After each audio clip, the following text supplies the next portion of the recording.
In December 1993, former bodyguards of Bill Clinton came forward with detailed information regarding the governor's sexual encounters with a number of women.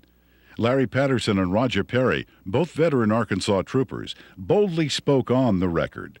Two other troopers who initially spoke off the record were later identified as Danny Ferguson and Ronnie Anderson. In April 1994, a fifth trooper, L.D. Brown, came forward and corroborated their stories, adding that Clinton's sexual partners numbered over 100 during the period he was employed by the governor.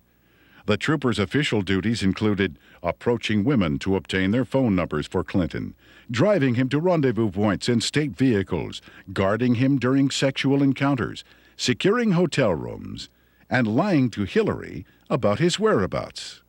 Phone logs and other corroborating evidence fully back these reports. I saw on several occasions Bill Clinton engaging in sexual acts while I was either blocking the road or working security at the governor's mansion. I saw them with my own eyes take place. So it's not a rumor, it is firsthand. The entire conversation inside a vehicle in a 2-hour drive from one point to another would be totally about sex and women or jokes. He would actually ask people how they performed oral sex on women in cars. I've been in that conversation. He would ask if you had ever had 2 to 3 women at one time in one bed. Things like this. Bill Clinton was obsessed with that. The first or second time that you're with him and you're alone and you see some attractive woman, he would say, "Hey Larry, what would you like to do to her?" And, you know, this is the governor of the state of Arkansas. The majority of his off time was spent trying to figure out ways to be with women that he wanted to be with. He was more discreet during a campaign year than he was in a routine year as governor, an off year. We were required to work overtime so we could sit outside someplace and block the road or sit in some driveway or sit at some, apartment complex while he went in to take care of his female friends. State money was utilized. He had certain troopers that he used for certain women. And Larry Patterson and Danny Ferguson were used for 2 women in particular. He would tell you, "Larry, see the blonde-headed lady in the green outfit? Go get her name and her telephone number for me." He would say, "She has that come hither look." And that was verbiage that he used quite often. And on several occasions I have gone out into the crowd. I never had one of the females to refuse to give me her name and her address. On one occasion, it was a Christmas parade of 1989 in a small town in northeast Arkansas. And he picked a lady out of the crowd and asked me to find out who she was. He just carried on about how beautiful she was, how good looking she was, how big her breasts were and things like that. And I found out that she was interested in a state job. And she gave me her name and number, and I said, "Well, maybe the governor will call you, or can I call you?" And when we got in the car, I gave the governor her name with her phone number, and I said, "You'll like this, she's interested in a state job." And he said, "Oh, good, good, good, good, good." The next time I saw that lady, she was working for Bill Clinton in his presidential campaign the night he announced his candidacy for president. I was told by Bill Clinton that this was part of my job, to keep people from finding out about his affairs. Most of the women that Bill Clinton had sexual affairs with were well taken care of. They have good jobs, or their husbands ended up with good jobs. They were well taken care of, and the actual time spent trying to cover up these affairs while he was governor was nothing like it was when he announced that he was running for president. In an attempt to silence the officers, the Clinton administration launched an elaborate counterattack, which included urging Ferguson to change his story and levying false accusations of insurance fraud against Perry and Patterson. When Larry Patterson and Roger Perry came out, Clinton's security guards, they substantiated everything that I'd alleged in the lawsuit. These people were there, they were his bodyguards. But watch what happened. The same thing that happened to me, they planned to do to them. They roasted them in the media. They said they were committing insurance fraud. The evidence of that these state policemen have brought forward relative to Clinton's womanizing is being questioned by the spin doctors as not being credible. Yet it is more credible than the evidence on 90% of the people who are confined now on death row across America. Is this fair? Did y'all see the papers saying that the troopers were telling the truth and were found innocent? Ere to the stories they were telling have a basis, since they're not the scumbags that the spin doctors for Clinton tried to make them out to be? These two have had the courage to come forward, and the evidence that they have presented has not only been credible, but it's been overwhelming. And the truth is, I'm convinced that it's just the tip of the iceberg. On May 8, 1991, Paula Jones, a state employee with the Arkansas Industrial Development Commission, was working the registration desk for the governor's Quality Management Conference at the Excelsior Hotel. Governor Bill Clinton was to be the main speaker. I was approached by one of Bill Clinton's bodyguards named Danny Ferguson, and I was given a number. And I asked him what it was. I held out my hand, and he said, it's a number to a hotel room that the governor would like to meet with me. Well, I was surprised, and I kind of talked it over with my coworker, and we didn't have any reason to believe that we couldn't trust him, so I agreed to go on up to the room and meet with Mr. Bill Clinton. I got to the room, and Governor Clinton, he opened the door to meet me. It was a room that did not have any beds in it. It had couches and stuff like that. It was more like a meeting type room.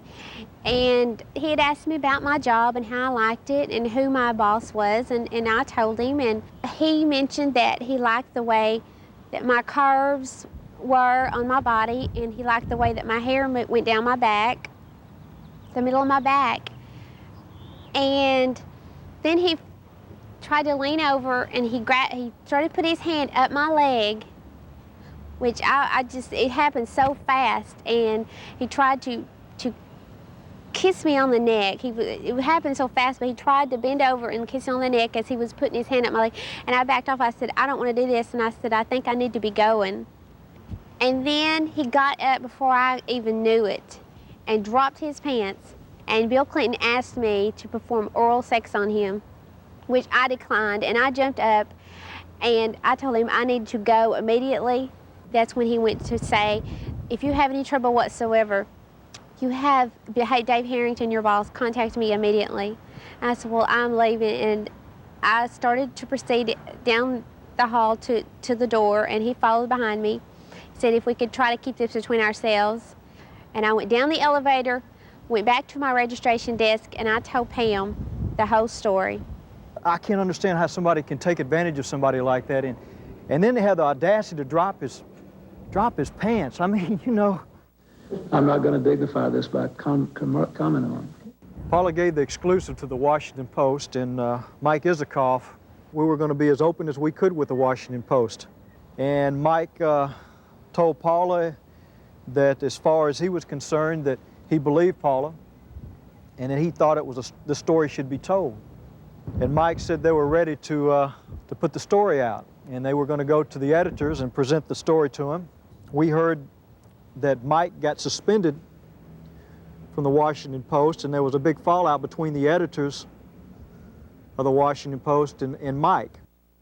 Paula Jones filed a lawsuit against President Clinton, claiming sexual harassment. The same day, a massive media smear campaign against Paula Jones was launched.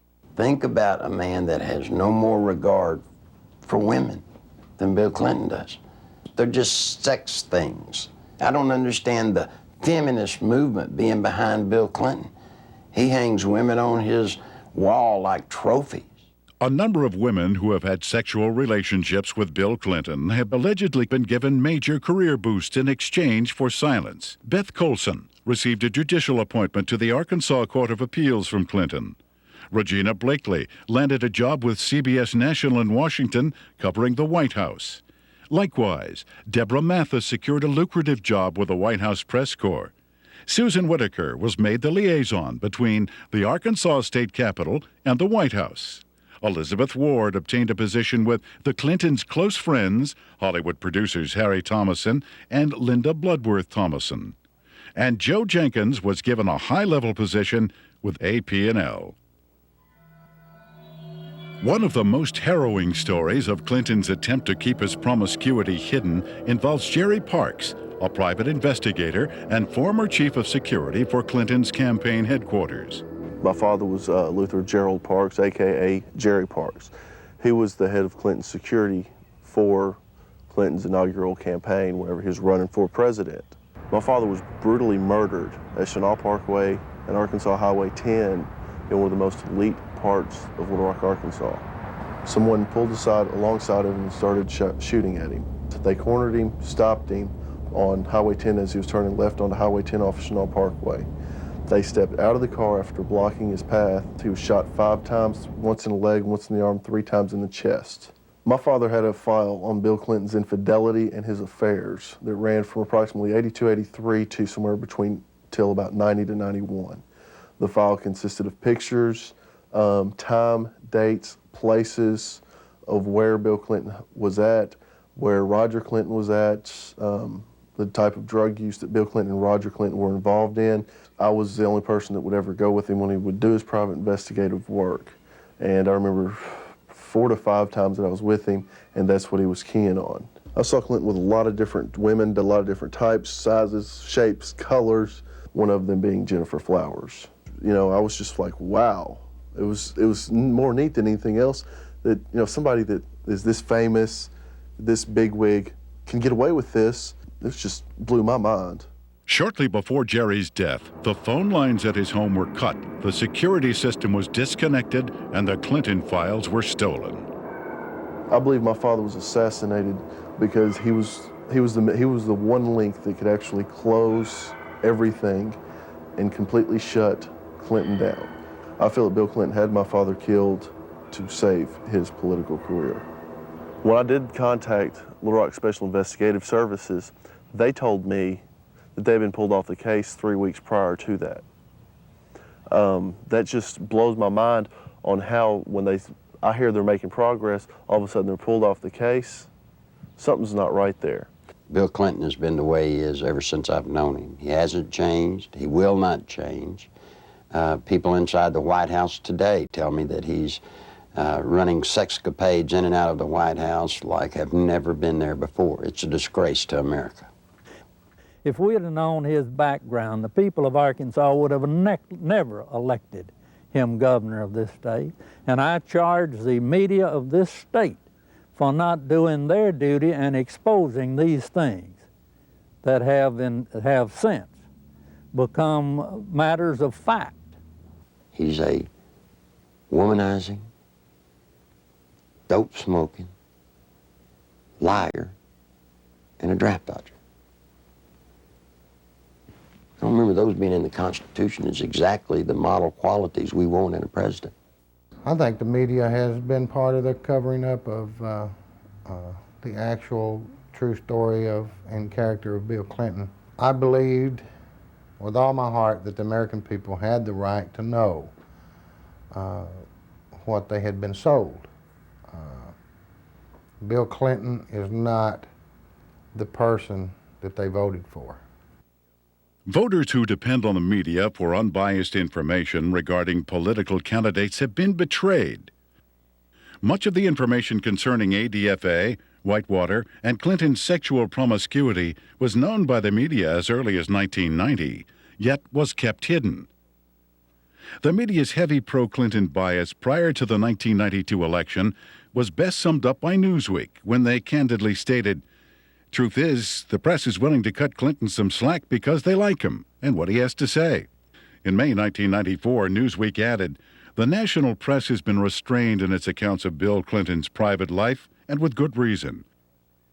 Most of those who have made charges against him have been despicable people, jealous and stunted sorts." What an indictment about the media. You knew the truth about Bill Clinton. You just didn't like George Bush. I know Bill Clinton, probably as well as anybody. We used to train him on how to look straight into a camera and lie through his teeth. And you see, part of Bill's pathological lying is the fact that we've taught him how to believe the lie that he's telling. And once he believes the lie, then he can sell it to you as the truth. The world is at risk when the commander-in-chief of the United States of America is a man that will look at another government, who will make trade deals and lie through his teeth. Clinton could get us involved in a hopeless quagmire easily in Europe, in Africa, in North Korea, in any number of places, because not only of his ineptness and his lack of understanding, but his contempt for military things. This goes back at least as far as the 60s in his college days, when he not only attended and participated in anti-American rallies, but organized them. And incidentally, those were not anti-war rallies. Those were anti-American rallies. He has no loyalty to this nation. He has no loyalty to its fighting men. He has not enough integrity to have any loyalty to its population. He knows how to say the right things, but he's lied for so long that I really don't think he knows the difference anymore between the lie and the truth. Bill Clinton was dishonest on a daily basis. I mean, there's more dishonesty in his life than there is honesty. I mean, it's maybe being a politician in these days and times, you have to tell one group of people what they want to hear and another group what they want to hear.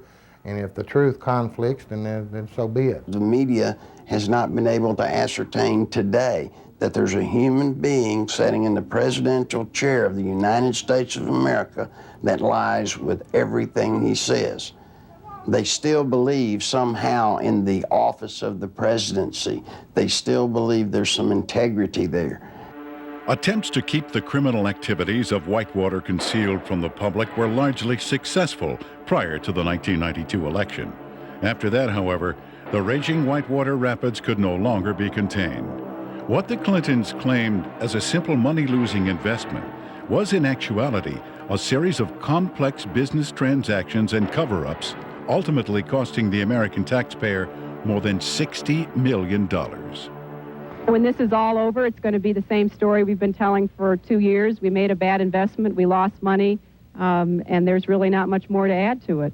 We have enforced higher standards against the ethical conflicts than any previous administration. Whitewater may have begun as a legitimate real estate venture, but it came to be used to skim, directly or indirectly, federally insured deposits from an S&L and a small business investment corporation. When each failed, the United States taxpayer became obligated to pick up the tab. 2, the family of the former governor of Arkansas received value from Whitewater well in excess of resources invested. 3, taxpayer guaranteed funds were in all likelihood used to benefit the campaign of a former governor. 4, the independence of the United States government's regulatory system has been flagrantly violated in an effort to protect a single American citizen. People should not be able to raise questions and erode people's moral authority in this country. It quickly became obvious that Whitewater would engulf the Clinton administration if ignored. A twofold counterattack was put into action. The first was to win sympathy from the conservative populace, who were among his chief critics. Clinton embarked on a series of appearances, heartily promoting himself as a born-again Christian who supports and practices traditional biblical family values. While the uninformed may have been fooled, those who realized what was happening were outraged at the blatant hypocrisy. This is a place where I have come to seek divine guidance and support and reassurance. You know, after Bill Clinton was in office for 2 days, he signed 5 executive orders shedding more innocent blood, the blood of innocent babies. Then he went on to try and get homosexuals in the military. He put Jocelyn Elders in, trying to distribute condoms to our kids. Christine Gebbe, his AIDS czarina, promoting all kinds of vileness. This is an affront to heaven. The second phase of the counterattack was to appoint Robert Fisk as special prosecutor to head up the investigation into Whitewater. That same week, the Rose law firm began shredding documents. The lady came to me scared to death, wanted to come out and tell the truth. I said, "What's the matter?" She said, "They're shredding documents at the Rose law firm." Well, I tried to tell the media. The media said there was no way that could be going on. Well, in came a journalist from a Washington newspaper. He goes over, investigates what I told him. And you know what? The very week he investigated, guess what they were doing? Shredding documents right there at the Rose law firm. It had his initials pretty much all over it. Everything from the box to the manila files to, I even saw his signature on with the Rose firm letterhead. You see, all of the Whitewater documents, they're getting rid of. They're getting rid of them as fast as they humanly can. It's the nerve and audacity that those two people, Bill and Hillary Clinton, have to shred documents, to destroy evidence in a federal case. That is why we're here in front of the Rose law firm, because of the works of darkness that have gone on. Documents have been shredded here. What else has gone on here? I'm telling you, there are people inside this building that right now they're saying, if they only knew, if they only knew. During that same week, there was also a fire at the Worthen Bank building. Now, this fire was on the 14th floor, and supposedly it was started by a space heater. I want you to look at this footage and tell me if you think it was an accidental fire by a space heater. This is a CPA firm, and the documents that were in this office were important documents relative to Whitewater. If you go back to Arkansas and you look at the Secretary of State's office, anybody that's ever run for office in recorded history, you can find out who their major campaign contributors are since day one, except for one person. Bill Clinton's records at the Secretary of State's office disappeared. You see, they did it then. They'll do it now. All the information pertinent to Whitewater, any notes left by Vince Foster, any personal documents that would lead anywhere to any type of criminal activity, they're just going to be destroyed. Fisk's initial assignment was to quell rumors regarding the alleged suicide of Vince Foster. Foster was a senior partner with Hillary Clinton and Webb Hubbell at the Rose law firm prior to his appointment as White House deputy counsel. In fact, he was handling the Clintons' personal legal matters while he was in the position of assistant to the president, in violation of a conflict of interest at that time. From the outset, the investigation into the death of Vince Foster has been marred by controversy. At Bill Clinton and Attorney General Janet Reno's insistence, responsibility for the investigation was turned over to the Park Police, even though Foster's death fell within the jurisdiction of the FBI. Not until his death had sufficiently developed into a full-fledged scandal 7 months later would the FBI be allowed in. The results of the FBI's investigation, along with the findings of the Park Police and coroner, were incorporated into a report issued by Special Counsel Robert Fisk. The report, released June 30th, 1994, confirmed suicide as the cause of death. However, a careful examination of key pieces of evidence taken directly from the report itself indicate a number of alarming contradictions inconsistent with the report's own conclusion that Foster took his life. The official coroner's report depicts a large gaping 1-inch exit wound located 3 inches below the crown of Foster's head. According to Fisk, the area surrounding the body at the park was meticulously searched to a depth of 18 inches, but no brain tissue or skull fragments were found. An FBI